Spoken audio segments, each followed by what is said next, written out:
Hi, ಎಲ್ಲರಿಗೂ ನಮಸ್ಕಾರ. ಹೇಗಿದ್ದೀರಾ? ಕನ್ನಡ ಬೇಲವಿನ ರೆಸಿಪಿ ಚಾನಲ್ಗೆ ಸ್ವಾಗತ. ಇವತ್ತು ನಾವು ಶೀರಾ ಮಾಡುವ, ಅಂದರೆ ನಾವು ಸ್ವಲ್ಪ ಪರ್ಫೆಕ್ಟಾಗಿ ಎಲ್ಲ ತಯಾರಿ ಮಾಡೋದಿಲ್ಲ. ಅಂದರೆ ನಮ್ಮದು ಈಗ ಫಂಕ್ಷನಲ್ಲಿ ಮಾಡೋದನ್ನು ನಾನು ನಿಮಗೆ ತೋರಿಸ್ತಾ ಇದ್ದೇನೆ. ನಾನು ಇನ್ನೊಮ್ಮೆ ನಿಮಗೆ ರೆಸಿಪಿ ಚಾನಲ್ ಪರ್ಫೆಕ್ಟಾಗಿ ಎಲ್ಲ ತಯಾರಿ ಮಾಡಿಟ್ಟು ಮಾಡ್ತೇನೆ. ಈಗ ಜಸ್ಟ್ ನೋಡಿ, ಈಗ ನಾನು ಅಂದರೆ 1 kg ಸಜ್ಜಿಗೆದು ಶೀರಾ ಮಾಡ್ತಾ ಇದ್ದೇವೆ. ಅಂದರೆ ಫಂಕ್ಷನಲ್ಲಿ ನಮ್ಮದು ಇವತ್ತು. ಈಗ ಅದಕ್ಕೆ ಸ್ವಲ್ಪ ತುಪ್ಪ ಹಾಕಿ ಈಗ ಬೀಜ ದ್ರಾಕ್ಷಿಯನ್ನೆಲ್ಲ ಹುರಿತಾ ಇದ್ದಾರೆ. ಈಗ ಅದರಲ್ಲಿ ನೋಡಿ, ಈಗ ಬೀಜ ಎಲ್ಲ ದ್ರಾಕ್ಷಿ ಮತ್ತು ಹಾಕಿದ್ದಕ್ಕೆ ಅದಕ್ಕೆ ಸಜ್ಜಿಗೆ ಸಹ ಹಾಕ್ತಾ ಇದ್ದಾರೆ. ಅಂದರೆ ಅವ್ರ ಸ್ಟೈಲಲ್ಲಿ ಮಾಡಿದ್ದು, ನನ್ನ ಅತ್ತೆ ಮಾಡಿದ ಕೈ ರುಚಿ ಆಗಿದ್ದು. ಇವರು ನೋಡಿ ಅದಕ್ಕೆ ಹಾಕಿ ಒಮ್ಮೆಲೆಲ್ಲವನ್ನು ಹುರಿತಾ ಇದ್ದಾರೆ. ತುಂಬ ಫಾಸ್ಟಾಗಿ ಮಾಡಿದ್ದಾರೆ, ತುಂಬ ಚೆಂದಾಗಿದೆ. ಹಾಗೆಯೇ ನೋಡಿ, ಈಗ ಅದನ್ನು ಚೆಂದ ಹುರಿಬೇಕು. ಸಜ್ಜಿಗೆ ಸ್ವಲ್ಪ ಪಜ್ಜಿದ್ದದ್ದು ಅದು ವಾಸನೆ ಹೋಗ್ಬೇಕದು. ಹಾಗೆ ಸಜ್ಜಿಗೆ ಸ್ವಲ್ಪ ಬೇಯಬೇಕು. ಈಗ ಅದೇ ಇದಕ್ಕೆ ಒಂದು ದೊಡ್ಡ ಚೆಂಬಲ್ಲಿ ಒಂದು 6 ಚೆಂಬು ನೀರು ಹಾಕಿದ್ದಾರೆ ಅವರು. 6 ಚೆಂಬು, ಆ 1 kg ಸಕ್ಕರೆಗೆ 6 ಚೆಂಬು ನೀರು ಹಾಕಿದ್ದಾರೆ. 6 ಚೆಂಬು ನೀರು ಹಾಕಿ ಅದನ್ನು ಆ ನೀರನ್ನು ಕುದಿಸ್ತಾರೆ ಚೆಂದ ತುಂಬ ಪರ್ಫೆಕ್ಟಾಗಿ ತುಂಬ ಚೆಂದ ಬಂದಿದೆ.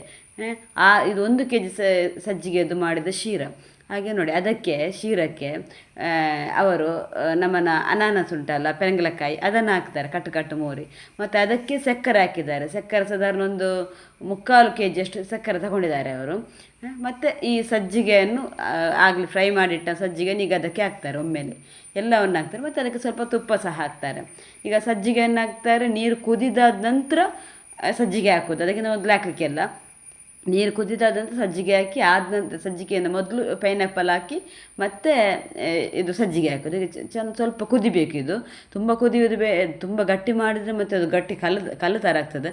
ಅದಕ್ಕೋಸ್ಕರ ಸ್ವಲ್ಪ ನಯ ಇರುವಾಗಲೇ ಅವರು ಅದನ್ನು ಇದು ಮಾಡಿದ್ದಾರೆ. ಈಗ ನೋಡಿ, ಈಗ ಸ್ವಲ್ಪ ಸಜ್ಜಿಗೆ ನೀರಿಗೆಲ್ಲ ಹಿಡಿದುಕೊಂಡು ಸ್ವಲ್ಪ ಗಟ್ಟಿ ಥರ ಬರಬೇಕು. ನೋಡಿ, ಈಗ ಒಂದು ಮೋಸ್ಟ್ಲಿ ಲಾಸ್ಟ್ ಪೊಸಿಷನ್ ಥರ ಬಂತು.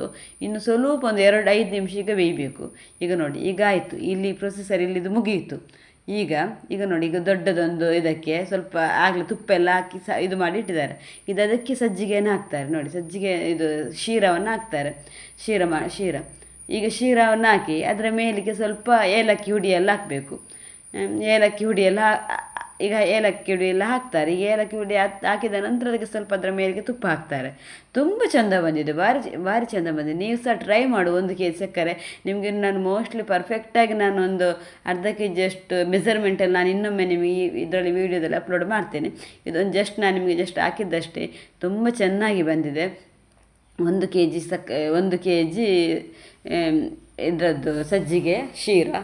ನೋಡಿ, ಈಗ ಅದರ ಮೇಲೆಗೆ ತುಪ್ಪವನ್ನು ಹಾಕಿ ಗಟ್ಟಿ ಆಗಲಿಕ್ಕೆ ಬಿಡಬೇಕು. ಮೋಸ್ಟ್ಲಿ ಇದೊಂದು 1-2 ಗಂಟೆ ಗಟ್ಟಿ ಆದ್ಮೇಲೆ ತುಂಬ ಚೆಂದ ಬಂದಿದೆ.